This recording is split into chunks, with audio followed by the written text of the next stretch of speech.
90% student জানেই না SOP কিংবা কভার লেটারে এম্বাসি কি চায়।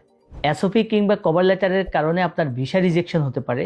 অনেকেই এই বিষয়টাকে খুব বেশি তেমন গুরুত্ব দেয় না। গুরুত্ব দিলেও সে চায় না এটার মধ্যে পরিশ্রম দিয়ে সুন্দর একটা এসওপি কিংবা কভার লেটার তার জীবন বৃত্তান্ত রেডি করতে। আপনি যদি বিদেশে উচ্চশিক্ষার জন্য যেয়ে থাকেন, আপনি যদি এখন থেকে প্ল্যানিং করে থাকেন, আপনি অবশ্যই আপনার এসওপি কিংবা কভার লেটারকে খুব বেশি গুরুত্ব দিবেন।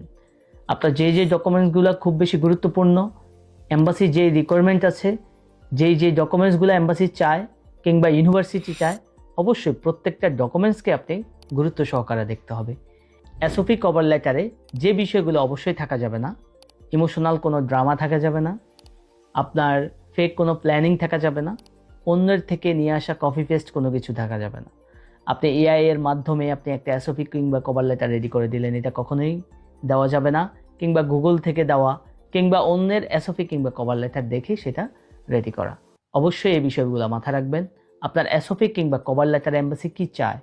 এম্বাসি চায় আপনি কেন এই সাবজেক্টে যাচ্ছেন, কেন ইউনিভার্সিটি যাচ্ছেন, কিংবা আপনি কেন এই দেশে যাচ্ছেন, এবং আপনি আপনার পড়ালেখা শেষ করে আপনি কি আবার ব্যাক আসবেন কিনা।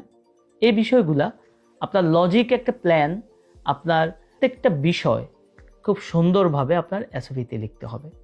এবং এসওপি লেখার পরে প্রত্যেকটা বিষয়, প্রত্যেকটা পয়েন্ট আপনার মাথায় রাখবেন। যদি এম্বাসি ইন্টারভিউ থাকে, আপনাকে যদি কোনো কোশ্চেন করা হয়, অবশ্যই আপনার কভার লেটার অনুযায়ী আপনি অ্যান্সার দেওয়ার চেষ্টা করবেন। আপনাদের বিদেশে উচ্চশিক্ষার জার্নি খুব ভালো হোক এবং আল্লাহ আপনাদের ন্যাক আশা পূরণ করে দিক, সেই দোয়াই করি।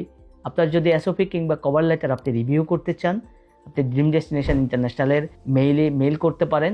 আমাদের এক্সপার্ট টিম আপনার এসওপি কিংবা কভার লেটার রিভিউ করে দেবে। ভালো থাকবেন, সুস্থ থাকবেন।